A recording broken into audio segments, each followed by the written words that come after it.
नमस्कार सभी को। एग्जाम बिल्डर्स एकेडमी पे आप सभी का स्वागत है। आई होप सभी की तैयारी सही चल रही होगी हरियाणा पुलिस के लिए। हमने इस बैच में कंप्यूटर स्टार्ट किया था और कंप्यूटर में हमने 3-4 टॉपिक को कंप्लीट कर लिया। सबसे पहले मैंने आपको करवाया था जनरेशन, सबसे पहले फर्स्ट टॉपिक था हमारा। इसके बाद हमने पढ़ा था मेमोरी टॉपिक को। उसके बाद हमने पढ़ा हार्डवेयर को। उसके बाद हमारा टॉपिक था सॉफ्टवेयर का। सॉफ्टवेयर में हम पढ़ रहे थे जो सिस्टम सॉफ्टवेयर है। सिस्टम सॉफ्टवेयर में हमने पढ़ लिया था ऑपरेटिंग सिस्टम, लैंग्वेज कन्वर्टर हमारी जो इससे पहले वाली क्लास थी, और लिंकर और लोडर। ठीक है, आज का जो टॉपिक हमारा वो है MS ऑफिस। ठीक है, क्लास को शुरू करने से पहले हम एक बार पीछे वाली क्लास को रिवाइज कर लेते हैं। हमने पीछे वाली क्लास में क्या क्या पढ़ा था। ठीक है, हर रोज की तरह जो हम रिवाइज करते हैं। पीछे वाली क्लास में हमने सिस्टम सॉफ्टवेयर में लैंग्वेज कन्वर्टर पढ़ा था। लैंग्वेज कन्वर्टर,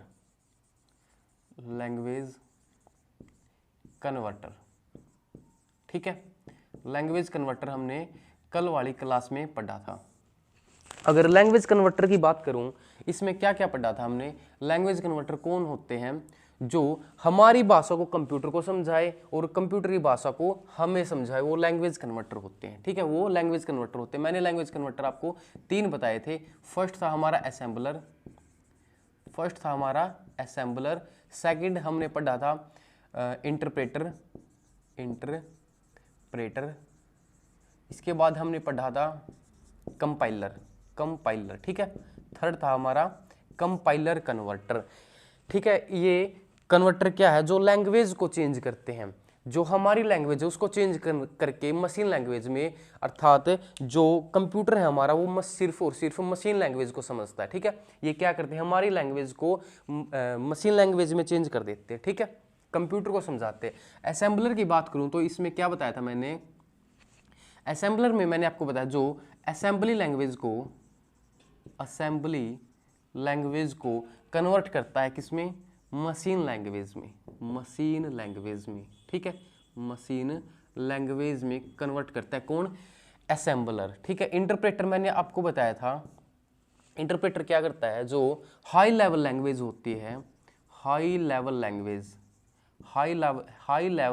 लैंग्वेज को कन्वर्ट करता है किसमें? मशीन लैंग्वेज में कन्वर्ट करता है। ठीक है, मशीन लैंग्वेज में कन्वर्ट करता है कौन? इंटरप्रेटर। और कंपाइलर भी हाई लेवल लैंग्वेज को किस में कन्वर्ट करता है? हाई लेवल लैंग्वेज को कन्वर्ट करता है मशीन लैंग्वेज में। ठीक है, मशीन लैंग्वेज में कन्वर्ट करता है। इसमें और इसमें मैंने आपको डिफरेंस बता दिया। ये भी हाई लेवल लैंग्वेज को मशीन लैंग्वेज में, ये भी कंपाइलर जो हाई लेवल लैंग्वेज को मशीन लैंग्वेज में कन्वर्ट करता है। लेकिन इसमें डिफरेंस क्या था? ये इंटरप्रेटर है जो हमारा डेटा है उसकी हर एक लाइन को, लाइन बाय लाइन पढ़कर कन्वर्ट करता है। लेकिन कंपाइलर है जो ये क्या करता है? ये एकदम पूरे डेटा को पढ़ता है, पढ़ के कन्वर्ट करता है। इसमें डिफरेंस क्या है? ये लाइन बाय लाइन एक लाइन को कन्वर्ट करता है और ये एकदम से पूरे डेटा को कन्वर्ट करता है। ठीक है, ये थे हमारे लैंग्वेज कन्वर्टर। इसके बाद हमने कुछ लैंग्वेज के बारे में पढ़ा था। हमारी लैंग्वेज कितनी होती है, कौन कौन सी लैंग्वेज है, किसका क्या काम है, कौन सी लैंग्वेज को कौन सा कन्वर्टर चेंज करता है। ठीक है, ये हमने पढ़ा था लैंग्वेज के बारे में। अगर लैंग्वेज को एक बार रिवाइज करें, लैंग्वेज में क्या क्या पढ़ा था हमने? लैंग्वेज है 2 तरह की, लो लेवल लैंग्वेज, सेकंड है हमारी हाई लेवल लैंग्वेज। ठीक है, हाई लेवल लैंग्वेज 2 तरह की हमारी लैंग्वेज थी, लो लेवल लैंग्वेज और high level language. Low level language की बात करूं मैं तो ये है मशीन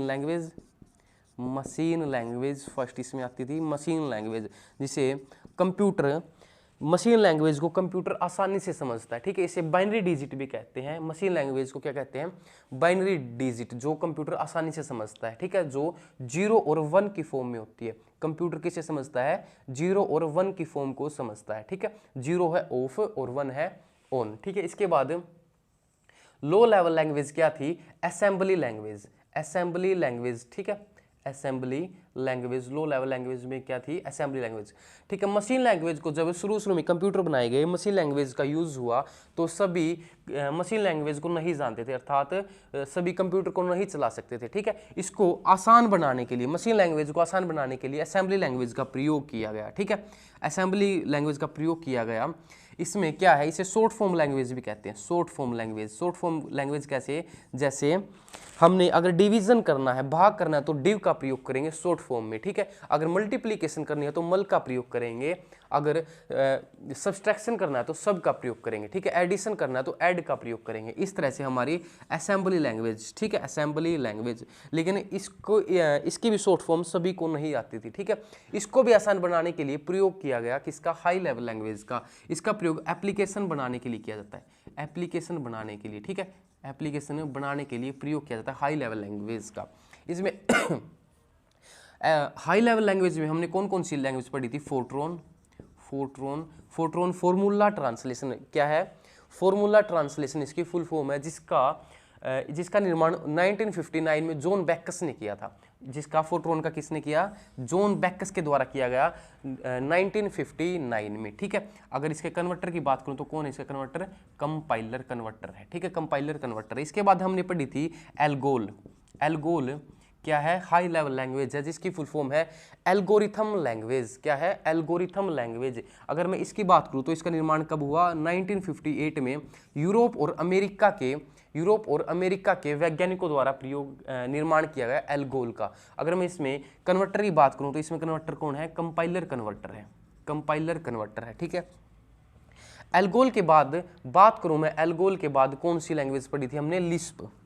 लिस्प, लिस्प की फुल फॉर्म बताऊं मैं आपको तो लिस्प की हमने पढ़ी थी list processing, list processing language. ठीक है, इसको बनाएगा 1958 में। 1958 में किसके द्वारा बनाया गया लिस्प को? इसको बनाया गया था जॉन मैकार्थे के द्वारा। जॉन मैकार्थे, जॉन मैकार्थे कौन है? जो मैकार्थे, जो एआई के जनक है। एआई मतलब आर्टिफिशियल इंटेलिजेंस, आर्टिफिशियल इंटेलिजेंस मतलब कृत्रिम बुद्धिमत्ता। कृत्रिम बुद्धिमत्ता जो 5वीं पीढ़ी में प्रयोग की गई। ठीक है, जैसे रोबोट, उसके जनक किसे कहा जाता है? जॉन मैकार्थे को उसका जनक कहा जाता है। ठीक है, इसके बाद हमने पढ़ी थी, लिस्प के बाद पढ़ी थी हमने कोबोल। कोबोल, ठीक है, कोबोल की सबसे मोस्ट इंपोर्टेंट फुल फॉर्म है इसमें। कोबोल की फुल फॉर्म क्या है? Common business oriented language, common business oriented language. इसका निर्माण किया गया 1959 में। कोबोल का कब किया गया?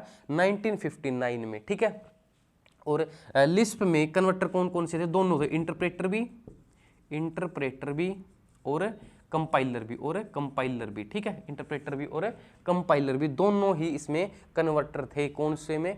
लिस्प लैंग्वेज में। ठीक है, कोबोल को कब बनाया? कॉमन बिजनेस ओरिएंटेड लैंग्वेज 1959 में कोबोल को बनाया गया था। ठीक है, 1959 में। अगर इसकी बात करूं किसने बनाया इसको? ग्रेस मुर्रे हुपर के द्वारा, ठीक है, ग्रेस मुर्रे हुपर के द्वारा बनाया 1959 में कोबोल लैंग्वेज को। ठीक है, अगर इसमें कन्वर्टर की बात करूं तो कौन सा है? कंपाइलर कन्वर्टर है। ठीक है, इसके बाद हमने और लैंग्वेज पढ़ी थी बेसिक लैंग्वेज। ठीक है, बेसिक लैंग्वेज में सबसे मोस्ट इंपोर्टेंट है इसकी फुल फॉर्म मैंने आपको बताई थी, क्या थी? Beginners all purpose symbolic instruction code. ठीक है, beginners all purpose symbolic instruction code. ठीक है, अगर मैं इसका निर्माण की बात करूं तो कब इसका निर्माण किया गया? इसका निर्माण किया गया 1964 में।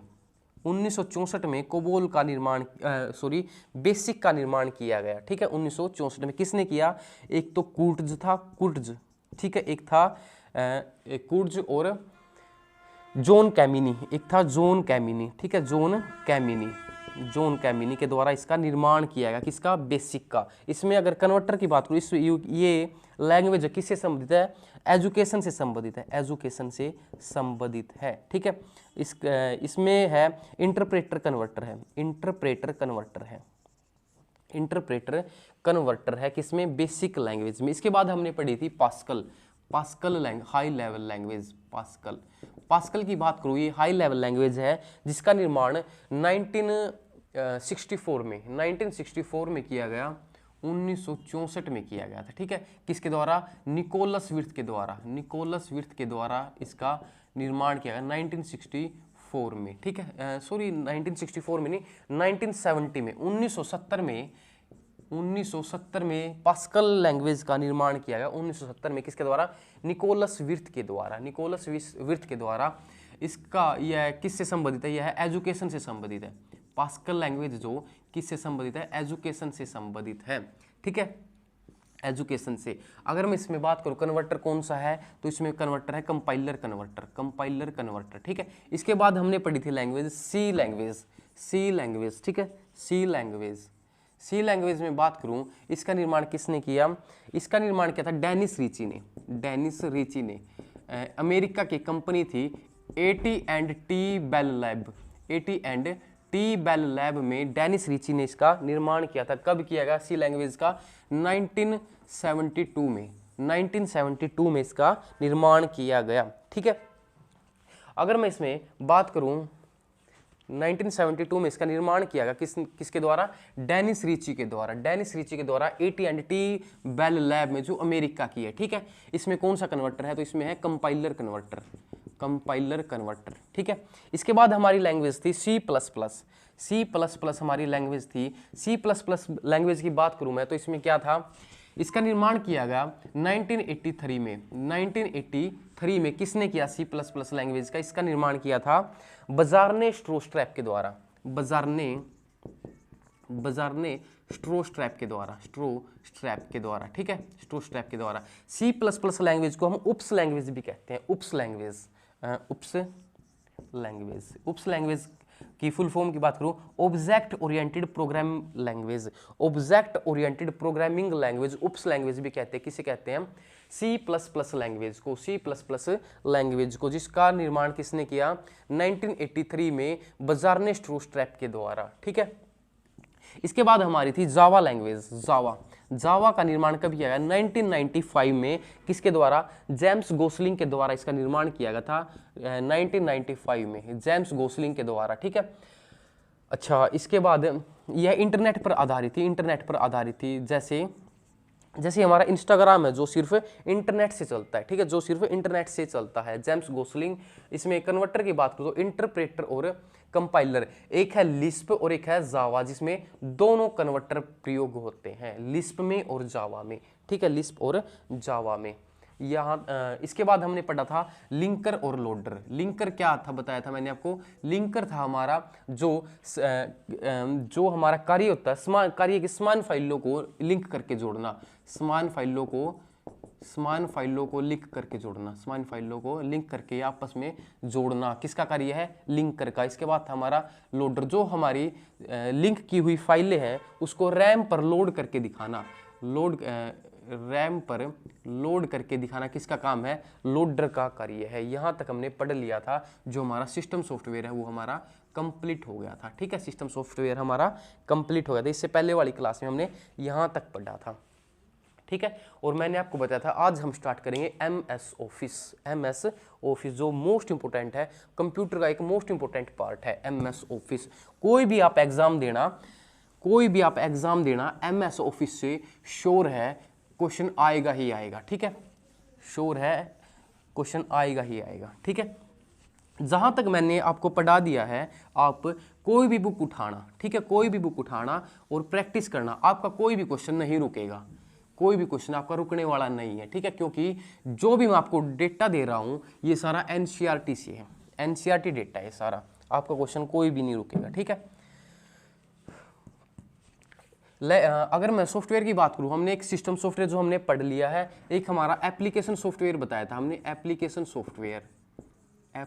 सॉफ्टवेयर पढ़ा था। सॉफ्टवेयर का भाग एप्लीकेशन सॉफ्टवेयर। ठीक है, एप्लीकेशन सॉफ्टवेयर में मैंने आपको बताया था जिसमें कंप्यूटर में होना अनिवार्य नहीं है, अर्थात यूजर क्या करता है? अपनी जरूरत के अनुसार उनको इंस्टॉल करता है या डिलीट करता है। ठीक है, वे क्या होते हैं? Application software. इसमें मैंने आपको एग्जांपल दिए थे, जैसे MS ऑफिस, फोटोशॉप, और ब्यूटी प्लस। ठीक है, और ब्यूटी प्लस ये हमने इसमें एग्जाम्पल पढ़े थे एप्लीकेशन सॉफ्टवेयर में। और आज का हमारा मोस्ट इंपोर्टेंट, कंप्यूटर का मोस्ट इंपोर्टेंट पार्ट स्टार्ट होएगा MS ऑफिस। MS ऑफिस जो मोस्ट इंपोर्टेंट है, हरियाणा पुलिस में 1 से 2 क्वेश्चन कन्फर्म आएंगे, ठीक है, MS ऑफिस से।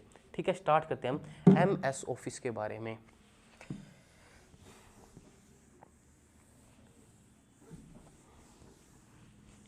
अगर मैं MS ऑफिस की बात करूं, MS ऑफिस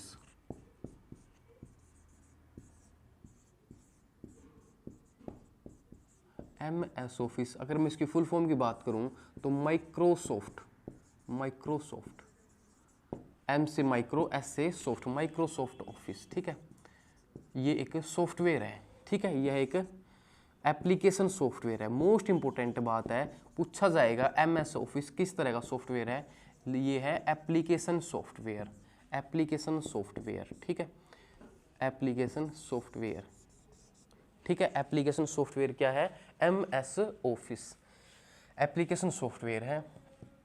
इसके बाद अगर मैं MS सॉफ्टवेयर की बात करूं, MS सॉफ्टवेयर है ये दुनिया का सबसे बड़ा सॉफ्टवेयर है, दुनिया का सबसे बड़ा सॉफ्टवेयर कंपनी है। दुनिया की सबसे बड़ी सॉफ्टवेयर कंपनी कौन सी है? MS ऑफिस वालों की, माइक्रोसॉफ्ट वालों की। दुनिया की सबसे बड़ी सॉफ्टवेयर कंपनी कौन सी है? माइक्रोसॉफ्ट। वे दुनिया की सबसे बड़ी सॉफ्टवेयर कंपनी है। ठीक है, MS ऑफिस।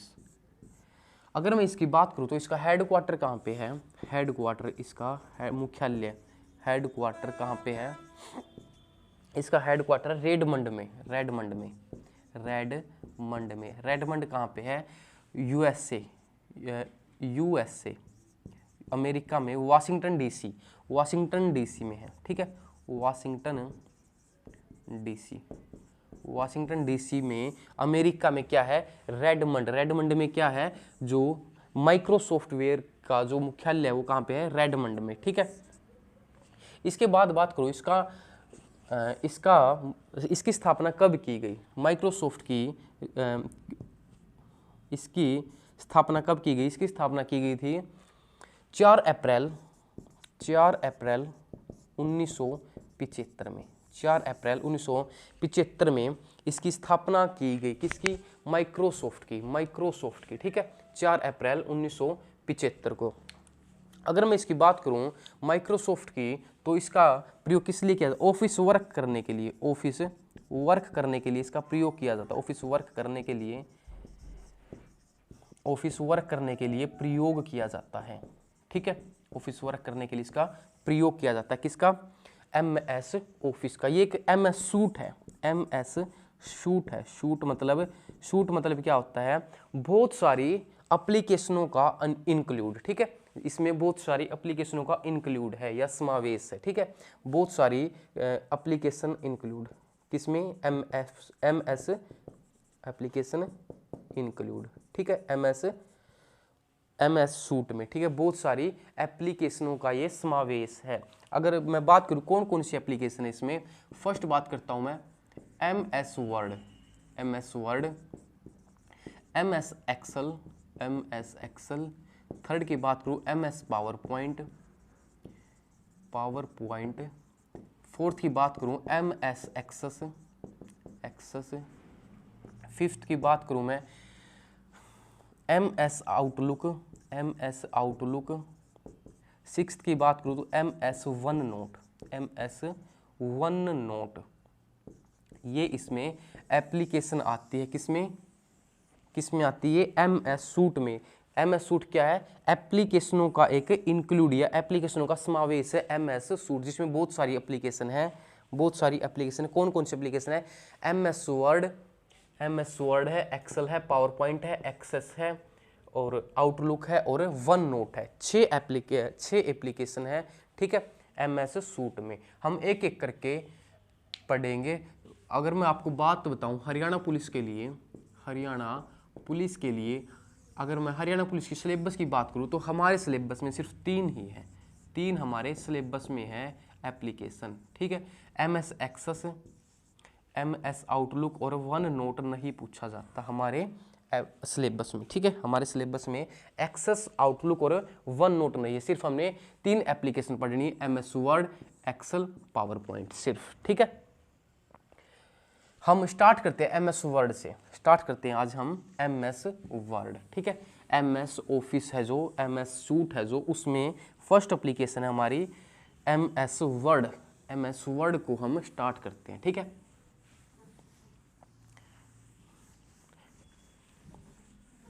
एक बार हम इनके बारे में थोड़ी थोड़ी जानकारी ले लेते हैं, ठीक है। किसका क्या रोल है, कब इनको रिलीज किया गया, कब इनको लॉन्च किया गया, कौन क्या कार्य करेगा, ठीक है। सबसे पहले हम देखते हैं MS वर्ड, MS वर्ड के बारे में। MS वर्ड की बात करूं मैं तो MS वर्ड को लॉन्च किया गया 1983 में। कब किया गया? 1983 में MS वर्ड को लॉन्च किया गया, ठीक है। MS वर्ड को कब लॉन्च किया गया? 1983 में। अगर मैं इसमें बात करूं MS वर्ड का किसके लिए प्रयोग किया जाता है तो डॉक्यूमेंट बनाने के लिए, दस्तावेज, ठीक है। डॉक्यूमेंट, रिज्यूम बनाने के लिए, CV बनाने के लिए, एडिटिंग करने के लिए, ठीक है। आप एक क्वेश्चन बताओ मुझे, इसका प्रयोग किसके लिए किया जाता है? डॉक्यूमेंट बनाने के लिए, रिज्यूम, CV, एडिटिंग करने के लिए, ठीक है। रिज्यूम और CV में क्या डिफरेंस है? रिज्यूम और CV में क्या डिफरेंस है, ठीक है। जो हमारा रिज्यूम है और जो हमारा CV में, इसमें डिफरेंस बताना है। डिफरेंस क्या है? सॉरी, अगर मैं डिफरेंस की बात करूं तो इसमें डिफरेंस क्या है? जो भी मान लो कोई रिज्यूम, किसी ने इंटरव्यू देने जाना है किसी कंपनी में, जो पहली बार जाता है तो उसका होता है रिज्यूम, और जो एक्सपीरियंस वाला बंदा होता है, 1 साल 2 साल 5 साल जितना भी एक्सपीरियंस वाला बंदा होता है तो उसका होता है CV, ठीक है। उसका क्या होता है? CV। इसके बाद बात करो MS वर्ड में लॉन्च किया गया 1983 में, इसका प्रयोग किया था डॉक्यूमेंट, रिज्यूम, CV, एडिटिंग करने के लिए। इसके बाद MS वर्ड की बात करूं, इसका एक्सटेंशन इसका क्या है? MS वर्ड का एक्सटेंशन है .doc, लेकिन ये 2007 से पहले था, 2007 से पहले था, ठीक है। क्या है? .doc। वर्तमान में क्या है?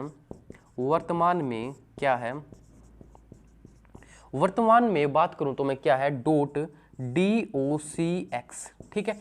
.docx। अगर कोई भी फाइल के पीछे .doc और वर्तमान में क्या आएगा? .docx, ठीक है। फाइल के पीछे क्या लगा आए? .docx, तो वो किसकी फाइल है? तो वो MS वर्ड की फाइल है। वो उसमें उस फाइल में किसका कार्य किया गया है? तो MS वर्ड पर कार्य किया गया उस फाइल में, ठीक है। इसका क्या है एक्सटेंशन? .docx।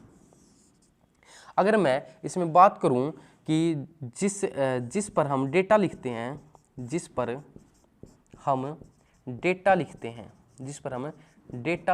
उसे क्या कहते हैं? उसे कहते हैं हम इसमें पेज कहते हैं, ठीक है। उसे क्या कहते हैं हम? जिस पर हम, मान लो ये है, इस पर हम डेटा लिखते हैं तो इसे क्या कहेंगे हम? इसको कहेंगे हम पेज, ठीक है। इसको कहेंगे हम पेज। ये थी हमारी MS वर्ड। एक बार हम देखते हैं एक्सेल के बारे में, एक बार मोटी मोटी बातें पढ़ लेते हैं। किसका क्या कार्य है, कब लॉन्च किया गया, ठीक है, किसका क्या एक्सटेंशन है।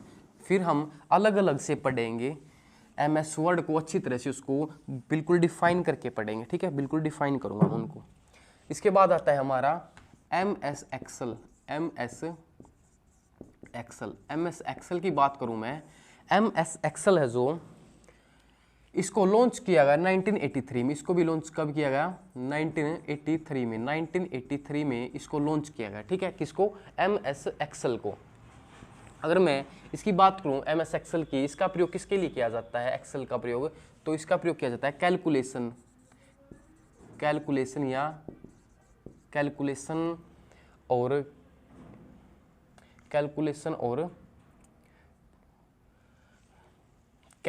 के लिए, ठीक है। फिलहाल आप इतना ही ध्यान रखो, इसका प्रयोग किसके लिए किया जाता है? कैलकुलेशन के लिए, ठीक है।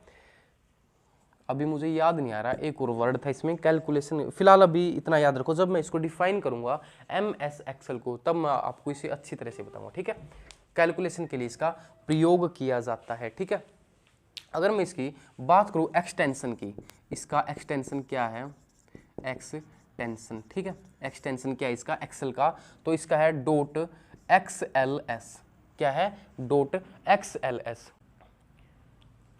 वर्तमान में ये था 2007 से पहले, ठीक है, 2007 से पहले। वर्तमान में क्या है, वर्तमान में इसका एक्सटेंशन है, वर्तमान में है .xlsx, ठीक है। वर्तमान में क्या है, .xlsx, ठीक है, .xlsx इसका वर्तमान में एक्सटेंशन है। अगर मैं इसमें बात करूं, जहां पर हम डेटा लिखते हैं उसको क्या कहते हैं, जहां पर हम डेटा लिखते हैं, जहां डेटा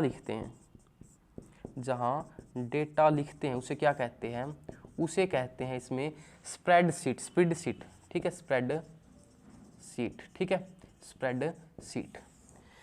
एक्सेल में जहां पर हम डेटा लिखते हैं, मान लो ये है हमारा पेज, इस तरह से, इस पेज को क्या कहा जाता है, इसको कहा जाता है स्प्रेडशीट। मोस्ट इंपोर्टेंट है, ठीक है, मोस्ट इंपोर्टेंट है। एक्सेल में जहां पर हम डेटा लिखते हैं उसे क्या कहा जाता है, तो स्प्रेडशीट कहा जाता है, स्प्रेडशीट जिसमें रो और कॉलम होती है, जिसमें रो होती है और कॉलम होते हैं, कॉलम लेटी हुई। मान लो जैसे इसमें ये है इस तरह से, इसमें इस तरह से टेबल की तरह दिखाई देगी। लेटी हुई लाइनों को कहा जाता है, लेटी हुई लाइनों को कहा जाता है रो, ठीक है, और खड़ी लाइनों को कहा जाता है, खड़ी लाइनों को कहा जाता है कॉलम। खड़ी लाइन को क्या कहा जाता है, कॉलम कहा जाता है, ठीक है। एक्सेल, ये थी हमारी मोटी मोटी सी बातें, इसको भी हम अलग से डिफाइन करेंगे, ठीक है। इसके बाद पढ़ते हैं हम पावर पॉइंट, इसके बाद पढ़ते हैं हम पावर पॉइंट, इसके बाद पढ़ते हैं हम पावर पॉइंट। पावर पॉइंट को कब लॉन्च किया गया, पावर पॉइंट की बात करें हम, MS power point, MS power point, ठीक है। इसको लॉन्च कब किया गया, इसको लॉन्च किया गया, इसको किया गया 1987 में, 1987 में इसको लॉन्च किया गया, ठीक है, 1987 में इसे लॉन्च किया गया, ठीक है, MS पावर पॉइंट। अगर इसके प्रयोग देखें तो इसका किस लिए प्रयोग किया जाता, प्रेजेंटेशन के लिए, प्रेजेंटेशन, ठीक है, प्रस्तुतिकरण के लिए, प्रस्तुतिकरण के लिए, ठीक है, प्रस्तुतिकरण के लिए इसका प्रयोग किया जाता है। किसका, MS पावर पॉइंट का प्रस्तुतिकरण के लिए इसका प्रयोग किया जाता है। अगर मैं इसमें एक्सटेंशन की बात करूं, एक्सटेंशन की बात करूं तो एक्सटेंशन 2007 से पहले क्या है, 2007 से पहले क्या है इसका एक्सटेंशन .ppt। वर्तमान में बात करूं, वर्तमान में इसका एक्सटेंशन क्या है, वर्तमान में इसका .pptx, pptx, ठीक है, वर्तमान में क्या है .pptx, ठीक है, pptx ये है पावर पॉइंट का एक्सटेंशन, ठीक है। प्रेजेंटेशन के लिए इसका प्रयोग किया जाता है, लॉन्च किया गया 1987 में, ठीक है। एक्सटेंशन 2007 से पहले .ppt, वर्तमान में .pptx, ठीक है। अगर मैं इसमें बात करूं, जहां पर डेटा लिखा जाता है, हमने पढ़ा था वर्ड में जहां पर डेटा लिखा है उसे कहा जाता है पेज, उसे कहा जाता है पेज। उसके बाद एक्सेल में हमने पढ़ा था, एक्सेल में जहां पर हम डेटा लिखते हैं उसे कहा जाता है स्प्रेडशीट, ठीक है। और पावर पॉइंट में जहां पर डेटा लिखा जाता है उसे क्या कहा जाता है, तो उसे कहा जाता है स्लाइड उसे कहा जाता है, ठीक है। क्या कहा जाता है, स्लाइड। इसमें हम वीडियो ऑडियो पिक्चर इस तरह से हम उसमें इंक्लूड कर सकते हैं, किसमें, स्लाइड में। स्लाइड में हम पावर पॉइंट जो MS पावर पॉइंट में उसके पेज को कहा जाता है स्लाइड, जिसमें हम वीडियो ऑडियो पिक्चर को हम इंक्लूड कर सकते हैं, ठीक है। ये हमारा MS पावर पॉइंट, ठीक है। इसे भी हम अलग से डिफाइन करेंगे, MS पावर पॉइंट को भी। हमारे सिलेबस में सिर्फ 3 ही एप्लीकेशन है, MS Word, PowerPoint, Excel, ठीक है। हम सिर्फ इन तीनों को ही पढ़ेंगे, ठीक है, इससे ज़्यादा हमारे सिलेबस में नहीं है। और ये क्या है, MS ऑफिस एक एप्लीकेशन सॉफ्टवेयर है, एप्लीकेशन सॉफ्टवेयर, ठीक है। मैं कुछ आपको वर्जन के बारे में बताता हूँ, MS ऑफिस के वर्जन, MS ऑफिस के कुछ वर्जन, इसमें से भी क्वेश्चन आ जाता है। MS ऑफिस के वर्जन की बात करूँ, इसमें से भी कुछ कभी कभी क्वेश्चन आ जाता है, ठीक है। MS ऑफिस के वर्जन की बात करो, सबसे पहला वर्जन आया था इसका MS office window, MS office first version था इसका MS ऑफिस विंडो, ठीक है। MS ऑफिस विंडो ये कब आया, तो ये आया 1990 में, 1990 में MS ऑफिस विंडो आया, ठीक है। MS ऑफिस विंडो आया। इसके बाद कौन सा वर्जन आया, इसके बाद आया था, इसके बाद था MS ऑफिस 3.0, MS ऑफिस 3.0, ठीक है। ये कब आया, ये आया 1992 में, 1992 में 3.0 वर्जन आया MS ऑफिस का, ठीक है। इसके बाद आया MS ऑफिस 4X, ठीक है। ये आया 1994 में, 1994 में क्या आया, 4X, MS office 4X version आया 1994 में, ठीक है, 1994 में। इसके बाद वर्जन आया MS ऑफिस का, MS ऑफिस का इसके बाद वर्जन कौन सा आया, इसके बाद वर्जन आया था 4X के बाद आया था 1995, ये आया 1995 में ही, ठीक है, 1995 में ही आया। इसके बाद वर्जन आया MS ऑफिस 97, जो आया 1997 में, ठीक है। इसके बाद आया वर्जन MS ऑफिस 2000, ये मोस्ट इम्पोर्टेंट है। MS ऑफिस 2000 कब आया, ये आया 1997 में, 1997 में, ठीक है। इसके बाद वर्जन आया MS ऑफिस XP, ठीक है। ये आया था 2001 में, 2001 में MS ऑफिस XP वर्जन आया 2001 में, ठीक है। इसके बाद वर्जन आया MS ऑफिस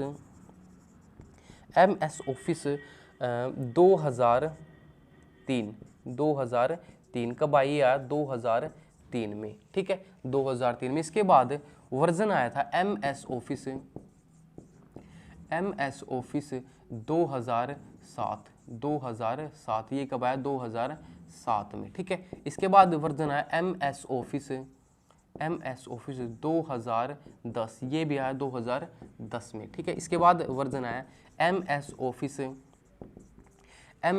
2013, मोस्ट इम्पोर्टेंट है, 2013 आया 2012 में, इसके बाद लास्ट है, ये भी इम्पोर्टेंट है, MS ऑफिस 2016, ये कब आया, ये आया था 2015 में, ये आया 2015 में। ये हमारे कुछ MS ऑफिस के वर्जन है, ठीक है। MS ऑफिस विंडो कब आया, 1990 में। MS ऑफिस 3.0 आया 1992 में, 4X आया 1994 में, 1995 आया 1995 में, 97 आया 1997 में, 2000 आया 1997 में, XP आया 2001 में, 2003 आया 2003 में, 2007 आया 2007 में, MS ऑफिस 2010 में, 2013 आया 2012 में, 2016 आया 2015 में आया था, ठीक है, 2015 में आया। ये थे हमारे कुछ MS ऑफिस के वर्जन। इससे क्वेश्चन आ ही जाता है, ठीक है, कभी कभी आ जाता है, इतना ज़्यादा इंपॉर्टेंट नहीं, लेकिन फिर भी आ सकता है, इसलिए मैंने आपको करवा दिया, ठीक है। इसके बाद हम स्टार्ट करते हैं MS वर्ड से, ठीक है, MS वर्ड से स्टार्ट करते हैं, MS वर्ड से आज हम स्टार्ट करते हैं MS वर्ड से, ठीक है। अगर मैं MS वर्ड की बात करूं, MS वर्ड की बात करूं तो मैंने आपको कुछ इसमें बेसिक बातें बताई हैं। MS वर्ड को लॉन्च किया गया 1983 में, ठीक है, 1983 में इसको लॉन्च किया गया, किसको, MS वर्ड को, ठीक है। इसका प्रयोग किसके लिए किया जाता है, इसका प्रयोग डॉक्यूमेंट, रिज्यूम, CV और एडिटिंग के लिए इसका प्रयोग किया जाता है MS वर्ड का। इसकी एक्सटेंशन मैंने आपको बताई थी क्या, .doc, लेकिन ये थी 2007 से पहले, ठीक है। वर्तमान में इसकी एक्सटेंशन क्या है, .docx, ठीक है। इसके बाद मैंने आपको बताया था, इसके जहाँ पर हम डेटा लिखते हैं उसे क्या कहते हैं MS वर्ड में, उसे कहा जाता है पेज।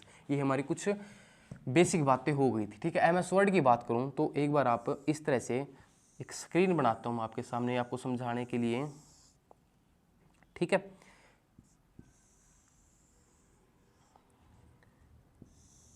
इस तरह से कंप्यूटर में स्क्रीन होती है।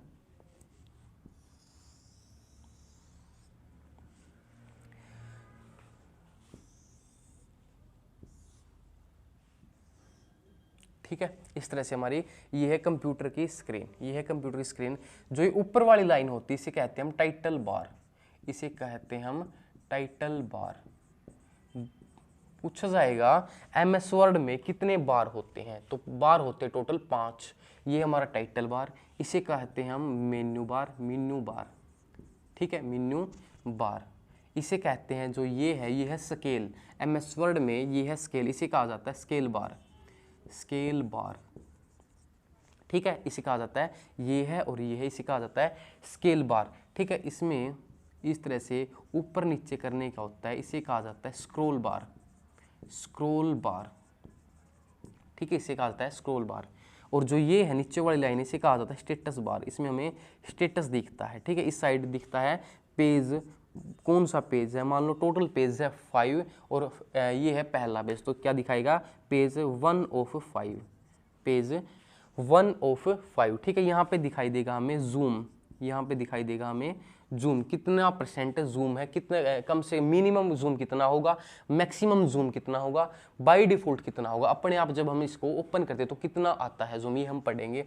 ठीक है, यहाँ पे होता है ऑफिस बटन, यहाँ पे इस तरह से ऑफिस बटन होता है। ठीक है, ऑफिस बटन, इसे कहा जाता है ऑफिस बटन। ठीक है, ऑफिस बटन।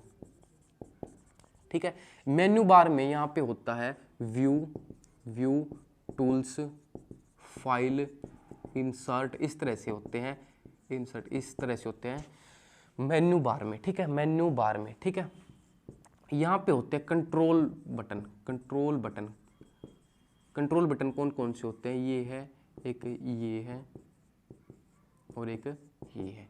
ठीक है, एक ये है। इस तरह से कंट्रोल बटन होते हैं हमारी स्क्रीन पर। ठीक है, अगर मैं बात करूं हमारा जो टाइटल बार में है, सबसे पहले डॉक्यूमेंट का नेम, डॉक्यूमेंट नेम। अगर हम डॉक्यूमेंट जब तक अपनी मर्जी से नहीं डालते तो बाय डिफॉल्ट डॉक्यूमेंट नेम क्या आएगा, बाय डिफॉल्ट का मतलब क्या है, अपने आप, अपने आप। जब तक हम अपनी मर्जी से डॉक्यूमेंट का नेम नहीं डालते तो अपने आप क्या नेम आएगा, MS वर्ड में नेम आएगा डॉक्यूमेंट 1 के नाम से, डॉक्यूमेंट 1। ठीक है, डॉक्यूमेंट 1। ठीक है, अगर इसको हम सेव करेंगे फिर सेकंड निकाल लेंगे, उसका नाम आएगा डॉक्यूमेंट 2। इस तरह से डॉक्यूमेंट 2, 3, 4, इस तरह से जब तक हम खुद से नहीं डालेंगे। बाय डिफॉल्ट नेम क्या आएगा फाइल का, डॉक्यूमेंट 1। ठीक है, इसके बाद कंट्रोल बटन की बात करूं मैं, कंट्रोल बटन कितने होते हैं, कंट्रोल बटन होते हैं 3, कंट्रोल बटन होते हैं 3। कौन कौन से, फर्स्ट हमारा मिनिमाइज, मिनिमाइज, मिनिमाइज कौन सा है, मिनिमाइज है ये। अगर मैं कोई भी मान लो कोई भी पेज खुला हुआ, ठीक है, अगर मैं ये इसको क्लिक करूंगा तो वो पेज यहाँ पे नीचे आ जाएगा, मतलब मिनिमाइज। ठीक है, वो मिनिमाइज, क्लोज नहीं होगा, मिनिमाइज हो जाएगा, मतलब वो ओपन तो रहेगा लेकिन वो स्क्रीन पर दिखाई नहीं देगा। ठीक है, ये है मिनिमाइज। सेकंड है हमारा मैक्सिमाइज, मैक्सिमाइज, मैक्सिमाइज। ठीक है, ये है हमारा मैक्सिमाइज। अगर आधी स्क्रीन पे पेज हमें दिख रहा है, अगर हम मैक्सिमाइज पर क्लिक करेंगे तो वो पूरी स्क्रीन पर दिखाई देगा। ठीक है, वो होगा मैक्सिमाइज। थर्ड है हमारा क्लोज, क्लोज। ठीक है, क्लोज हमारा ये, ठीक है, ये हमारा क्लोज है। अगर हम इस पर क्लिक करेंगे तो हमारा जो भी पेज खुला हुआ है, ठीक है, या जो भी डॉक्यूमेंट खुला हुआ है वो हो जाएगा बिल्कुल बंद। ठीक है, ये हमारा, ये होते हैं हमारे कंट्रोल बटन। कितने, 3 कंट्रोल बटन होते हैं। इसके बाद बात करूं मैं डॉक्यूमेंट 1 कंट्रोल बटन, इसके बाद बात करूं मैं जूम की, इसके बाद बात करूं मैं जूम की। ठीक है, इसके बाद बात है जूम की। अगर मैं जूम की बात करूं तो कम से कम मिनिमम जूम कितना होगा, मिनिमम जूम, मिनिमम जूम होगा कितना, 10%। 10% से कम हम जूम नहीं कर सकते। ठीक है, मैक्सिमम जूम की बात करूं, मैक्सिमम जूम की बात करूं, मैक्सिमम जूम होगा 500%, 500%, 500% से ज़्यादा हम जूम नहीं कर सकते। अगर मैंने इस पेज को ओपन किया, MS वर्ड को ओपन किया, तो हमें बाय डिफ़ॉल्ट अपने आप से कितना जूम मिलेगा, तो हमारा बाय डिफ़ॉल्ट जूम होगा, बाय डिफ़ॉल्ट जूम होगा कितना, 100% हमारा बाय डिफ़ॉल्ट जूम रहेगा। ठीक है, हम अपनी मर्जी से कम 10%, ज़्यादा से ज़्यादा 500% कर सकते हैं, लेकिन बाय डिफ़ॉल्ट कितना होगा? 100% बाय डिफ़ॉल्ट होगा। ठीक है, 100% बाय डिफ़ॉल्ट होगा। इसके बाद अगर हम बात करें जो हमारी ये स्क्रीन जहाँ पर हम डेटा लिख सकते हैं, मान लो ये है हमारी स्क्रीन, ठीक है, और ये है हमारा पेज जहाँ पर हम डेटा लिख सकते हैं, जो ऊपर और नीचे, ऊपर है ये नीचे है, इसमें कितनी कितनी जगह छोड़ी जाती है। ठीक है, ऊपर नीचे जगह कितनी छोड़ी जाती है? ये छोड़ी जाती है 1 इंच की। ठीक है, 1 इंच की ऊपर और 1 इंच की नीचे जगह छोड़ी जाती है। ठीक है, 1 इंच की ऊपर यहाँ पे और 1 इंच की नीचे जगह छोड़ी जाती है। ठीक है, 1 इंच की नीचे। इसके बाद बात करूं मैं बायां और दायां में, यहाँ पे और यहाँ पे कितनी जगह छोड़ी जाती है? बायां और दायां में कितनी जगह छोड़ी जाती है? तो ये छोड़ी जाती है 1.25, सवा इंच। ठीक है, सवा इंच की जगह छोड़ी जाती है साइडों में, बायां और दायां में 1.25 इंच की जगह छोड़ी जाती है। ये है हमारी पेज की डायमेंशन। ठीक है, अगर मैं इसमें कितने साइज, जो पेज होता है वो कितने साइज का होता है, एक बार बात करते हैं हम पेज का साइज। पेज का जो हमारा साइज है वो कितने का होगा? पेज हमारा साइज है तो वो होता है 8.5 गुणा में 11 इंच का। ठीक है, पेज की जो डायमेंशन है, पेज की जो डायमेंशन है तो वो कितनी होगी? 8.5 गुणा में 11 इंच। 8.5 गुणा में 11 इंच पेज की डायमेंशन होगी। ठीक है, अगर मैं पेज की बात करूं, इसमें ओरिएंटेशन कितने प्रकार का पेज होता है? और पेज ओरिएंटेशन कितने प्रकार का पेज होता है? 2 प्रकार का पेज होता है। ठीक है, पेज ओरिएंटेशन कितने प्रकार का है?